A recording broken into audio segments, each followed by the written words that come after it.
السلام علیکم ناظرین، آج ہم آپ کے لیے ایک انتہائی اہم کیس لے کے آئے ہیں۔ یہ کیس انتہائی پیچیدہ بھی ہے اور انتہائی منفرد ہے۔ مریض کا پرابلم ہے گردن کے پٹھوں کا۔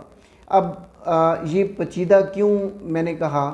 کیونکہ مریض کے ساتھ پرابلم شروع ہوا، پھر بعد میں ان کا علاج شروع ہوا۔ علاج میں کیا غلطی ہوئی یا اس میں کیا ہونا چاہیے تھا لیکن جو نہیں ہوا، اور اس کے ساتھ ساتھ پیچیدگیاں بڑھتی گئیں، ان کے صحت کے بہت سارے مسائل جمع ہو گئے، اور آخر میں آپ کو یہ بتاؤں گا کہ ایکچول میں اس مریض کو تھا کیا، اور وہ کتنا معمولی ان کا پرابلم تھا، اور اس میں ہونا کیا چاہیے تھا۔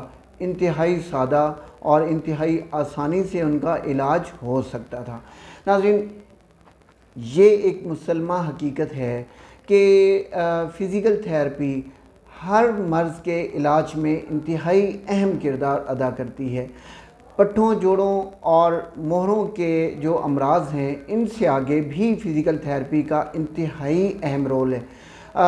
میں بہت سادہ سی بات کروں کہ اگر جن مریضوں کو نیند نہیں آتی، ان کے اس مرض میں بھی فزیکل تھیراپی انتہائی اہم اور انتہائی مؤثر کردار ادا کرتی ہے، اور ایسے مریضوں کا علاج فزیکل تھیراپی سے بڑی کامیابی کے ساتھ ہو جاتا ہے اور بڑی آسانی کے ساتھ ہو جاتا ہے۔ اسی طرح بہت عام آج ہمارے معاشرے میں شوگر کا مرض بہت عام ہے۔ شوگر کے مرض میں فزیکل تھیراپی میں کہوں گا کہ انتہائی بنیادی اور انتہائی اہم رول رکھتی ہے، انتہائی اہم اس کا کردار ہے۔ فزیکل تھیراپی سے ہی شوگر کے مریض اپنی شوگر بالکل کنٹرول رکھ سکتے ہیں، بغیر ادویات کے کنٹرول رکھ سکتے ہیں، اور بہترین صحت مند زندگی گزار سکتے ہیں۔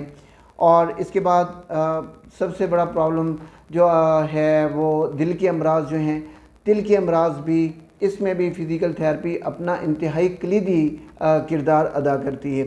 ناظرین، اسی طرح بہت سارے پیچیدہ اور موذی اور مہلک امراض میں بھی فزیکل تھیراپی اپنا بنیادی کردار ادا کرتی ہے، جہاں آپ کے بہت ڈیپ ٹیشوز میں، سافٹ ٹیشوز میں اگر آپ کی آکسیجن کا لیول کم ہو چکا ہے، آپ کی آکسیجن سیچوریشن کم ہو چکی ہے، آپ کی باڈی کے اندر کوئی بھی انجری ہوئی ہے، اور اس میں اگر ہیلنگ پروسیس سلو ہے یا ہیلنگ پروسیس وہاں پہ اتنا صحیح کام نہیں کر رہا، تو اس میں بھی فزیکل تھیراپی کے ذریعے ہیلنگ پروسیس بہتر ہو سکتا ہے۔ اندر کے جو زخم ہیں، اندر کی انجریز جو ہیں، وہ بڑی ہی آسانی سے فزیکل تھیراپی کے ذریعے ٹھیک ہو سکتی ہے۔ سب سے بڑا فائدہ کہ فزیکل تھیراپی آپ کو ادویات سے علاج نہیں کرتی، فزیکل تھیراپی آپ کو ادویات سے بچاتی ہے، چاہے وہ آپ کا شوگر کا مرض ہو، چاہے آپ کے دل کے امراض ہوں، چاہے آپ کا بلڈ پریشر ہو، چاہے آپ کا ویٹ کا پرابلم ہو، چاہے آپ کے اور دیگر پیچیدہ اور مہلک امراض ہوں، ان میں فزیکل تھیراپی آپ کو بڑی ہی آسانی سے اس کا علاج کرنے میں آپ کو مدد کرتی ہے۔ ناظرین، اب ہم اپنے اصل ٹاپک کی طرف آتے ہیں۔ ایک خاتون جن کی عمر قریب 35 برس ہے، وہ ایک سلائی کا کام کرتی ہیں، اور شروع میں ان کو گردن کے پٹھوں میں ہلکا پھلکا کھچاؤ رہتا تھا، جو انہوں نے اگنور کیا اور کام چلتا رہا۔ بعد میں انہوں نے جب وہ درد بڑھا، شدت بڑھی، تو انہوں نے اس میں ادویات کا استعمال شروع کیا۔ پھر اس کے بعد انہوں نے ٹکور وغیرہ بھی کرتی رہیں، دیگر مشوروں کے بعد انہوں نے اس کے اوپر مالشیں بھی کی، لیکن ٹھیک نہیں ہوا۔ پھر یہ ہوا کہ ایک دن اچانک وہ بیٹھے بیٹھے انہوں نے گردن ایک طرف موڑی اور ادھر ہی گر گئیں، بے ہوش ہو گئیں۔ بعد میں پھر وہ بڑے شہر میں گئیں، بڑے ڈاکٹرز کے پاس گئیں، تو انہوں نے مختلف ٹیسٹ کروائے، اس میں سی ٹی سکین بھی تھا دماغ کا، اس میں ایم آر آئی کے ٹیسٹ بھی تھے، تو ایسچ تو کوئی خاص بات نہیں نکلی، لیکن کہیں کسی رپورٹ میں ان کا تھائرائیڈ لیول جو ہے وہ ڈسٹرب تھا، اور اس کے ساتھ تھوڑے بہت خون کی کمی اور اس طرح کی معمولی پرابلم تھے۔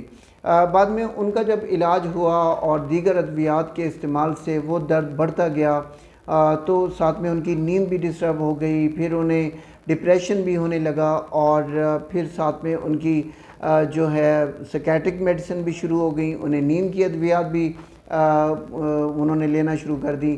پھر بعد میں انہیں اینٹی ڈپریسنٹ میڈیسن بھی وہ انہیں لینا پڑی. تو سارا کچھ کرنے کے باوجود جوں جوں وقت گزرتا گیا ان کا پرابلم بڑھتا ہی گیا, مکمل ٹھیک نہیں ہوا. بہرحال کسی تجویز کے بعد وہ ہمارے پاس تشریف لائے. تو ہماری اسیسمنٹ جو تھی وہ یہ تھی کہ ان کے گردن کے جو پیچھے, گردن کے پچھلے حصے میں, ہمارے سر کے پچھلے حصے میں جو پٹھے ہوتے ہیں وہ لاک ہو گئے تھے, بالکل وہاں پہ ہولڈ ہو گئے تھے وہ پٹھے, ان میں لچک بالکل ختم ہو گئی تھی. اور میں ابھی آپ کو میڈیکلی بتاتا ہوں کہ ہوا کیا تھا. بہت معمولی کیس تھا. اس میں ہوا یہ تھا کہ چونکہ وہ سلائی کا کام کرتی تھیں, زیادہ تر 8 گھنٹے وہ جھک کے کام کرتی تھیں, تو اس میں یہ ہوا کہ ان کے گردن کے پٹھوں پہ مسلسل تناؤ رہا, اور تناؤ رہنے کی وجہ سے ہمارے پٹھوں میں ایک چیز ہوتی ہے اسے مسل سپنڈل کہتے ہیں. وہ مسل سپنڈل جب مسل کے اوپر حد سے زیادہ سٹریس آنے لگے یا کوئی بھی پریشر آنے لگے تو وہ مسل کو بچانے کے لیے اسٹریچ ہو جاتے ہیں تاکہ مسل کے اوپر زیادہ وزن نہ آئے اور مسل زیادہ ڈیمیج نہ ہو. اب جب انہوں نے اس کے اوپر مختلف جو ہی انہوں نے گردن موڑی تو وہ چونکہ مسل سپنڈل ان کا اسٹریچ تھا. مسل سپنڈل اس مسل کے اندر ایک چھوٹی سی چیز ہوتی ہے, ٹیکنیکل چیز ہے, لیکن میں کوشش کر رہا ہوں کہ آسان سی لینگویج میں آپ کو بات سمجھاؤں.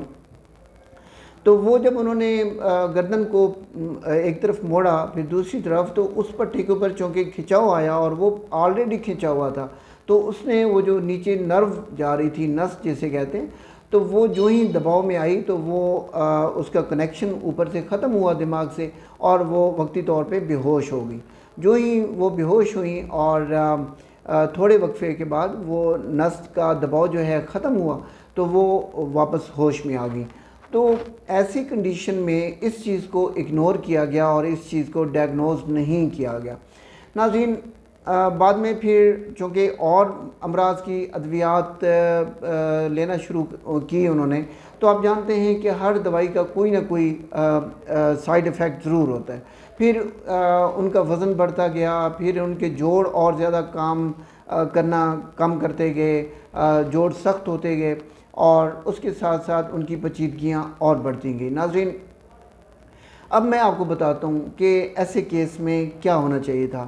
مسل سپنڈل جو ہے یہ ہو یا ہمارے پٹھوں میں ایک اور چیز ہوتی ہے جسے جی ٹی او کہتے ہیں, گالگی ٹینڈن آرگن ہوتا ہے, یا جسے عام طور پر گالجی ٹینڈن آرگن بھی کہتے ہیں. یہ چیزیں جب ہائیلی سٹریس میں رہتی ہیں اور ہائیلی سینسٹیو ہو جاتی ہیں تو یہ پٹھوں کو لاک کر دیتی ہیں, ٹائٹ کر دیتی ہیں. ایسے میں بس مسل جو ہیں وہ ان ایکٹیو ہو جاتے ہیں. ایسے کیسز میں اگر ہمارے پاس پیشنٹ آ جاتے ہیں تو ہم اپنی اسیسمنٹ کے بعد ایسے مریض کے مسلز کو ایکٹیویٹ کرتے ہیں.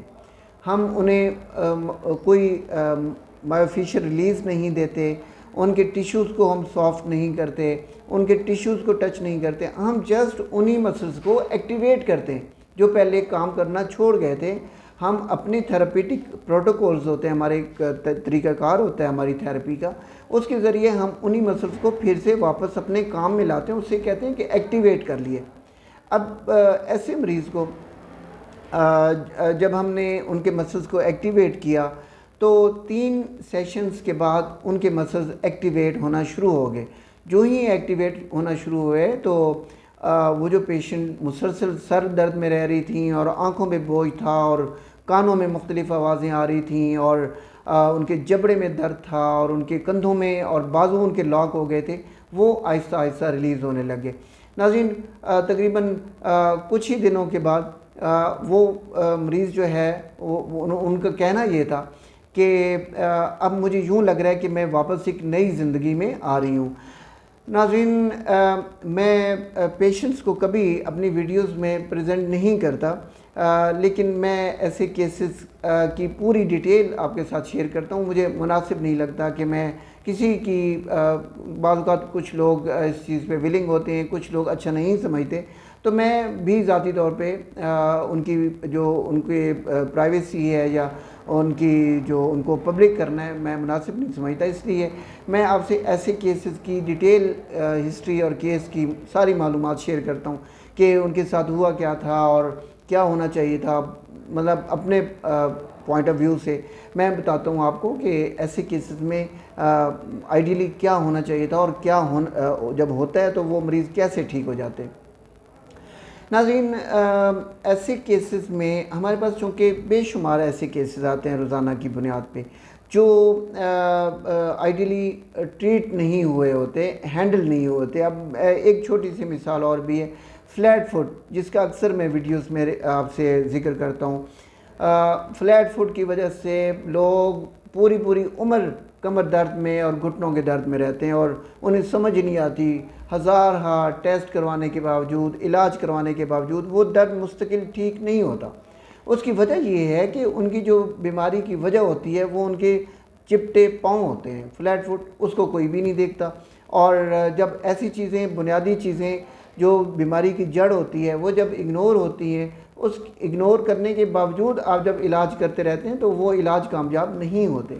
اس لیے ہماری اسیسمنٹ میں سب سے پہلے چیز ہم یہ دیکھتے ہیں کہ بیماری کی اصل وجہ کیا ہے۔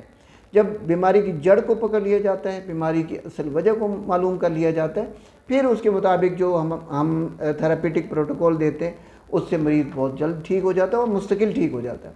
ناظرین، آپ کے اسکرین پہ یہ میرا کانٹیکٹ نمبر آ رہا ہے، اگر آپ کے ارد گرد یا آپ کے ہاں کوئی بھی اس قسم کا پیچیدہ پرابلم موجود ہے، کوئی پیچیدہ مریض موجود ہے، ان کا پرابلم اگر آپ شیئر کرنا چاہیں تو مجھے اس نمبر پہ بڑی آسانی کے ساتھ اپنا پرابلم شیئر کر سکتے ہیں۔ جزاک اللہ۔